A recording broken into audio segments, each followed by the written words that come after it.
you watch this brief video, I'll show you why after years of good service, your life and leadership might need to be re-examined. In the midlife years, you are either at the cusp of your best serve or perhaps headed for frustration. The next few minutes could make a big difference in your second half. Hi, I'm Dan Reinhardt, the founder of CREST Leadership, and we've helped over 200 people make the necessary midlife shift to flourish and be productive in their second half. So no matter how you've done it, what route you've taken, the fact is you have arrived at this time called midlife. And the years have passed quickly. It's come quicker than you thought. It's brought some emotions for you because you've sensed that something is kind of stopping, and yet you're not sure what the future might be, and you're sort of feeling the tension between these two realities. Welcome to midlife. And that's what I want to talk to you about today.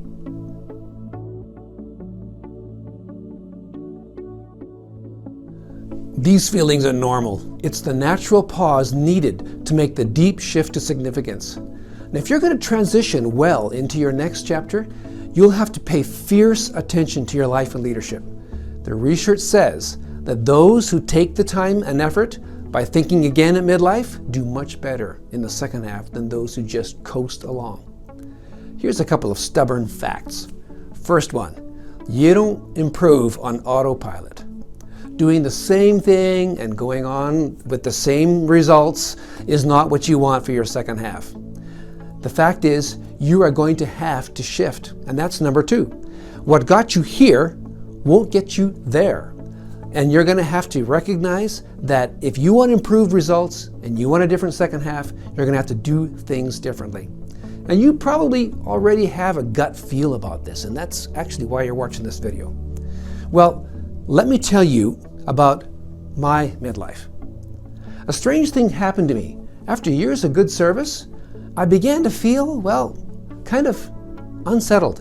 And yet, I'd been doing the same thing for years, for decades. You'd think I'd be really settled by now. Everything would be fine. In fact, everything was going pretty good. I remember a good friend said to me, "Congratulations, Dan. You have come to the top of your game. You're doing well." And you know, it was true. And yet, I had some deep feelings of tiredness. Maybe you did too. Not the kind of tiredness that a good night's sleep will take away, or even a good 2-week vacation, but something that was deeper than that.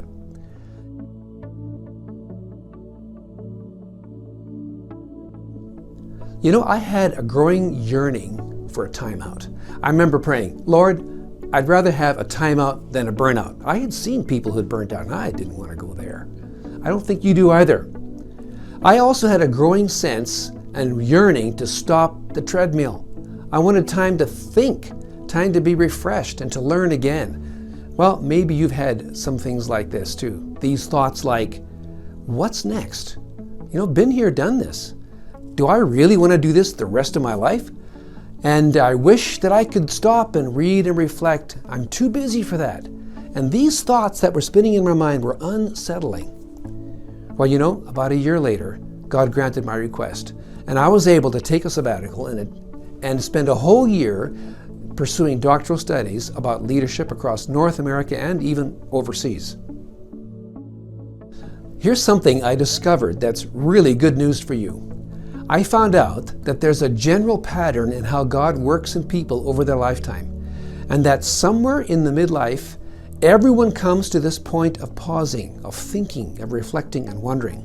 So most leaders start well, but somewhere around midlife, most people will actually flatline. Some will get frustrated and actually fall down on this, and then some go on. And midlife is not a specific chronological number, but it's generally somewhere between the late 30s and late 50s. And I looked at the research and I compared it to my own life, and sure enough, I was right on schedule. I was 42 when I prayed the prayer. So I found out that it's normal to have these strange thoughts and feelings at midlife. And these are deep questions that come. They're not quickly answered. And it requires a journey, a unique journey at midlife.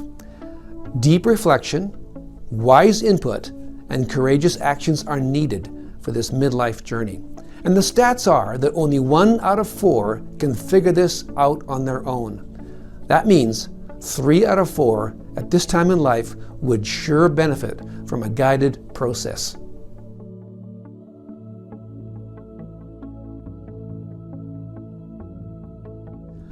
I founded the CREST Leadership Center in 2002, and since then we've taken over 200 people through a midlife process.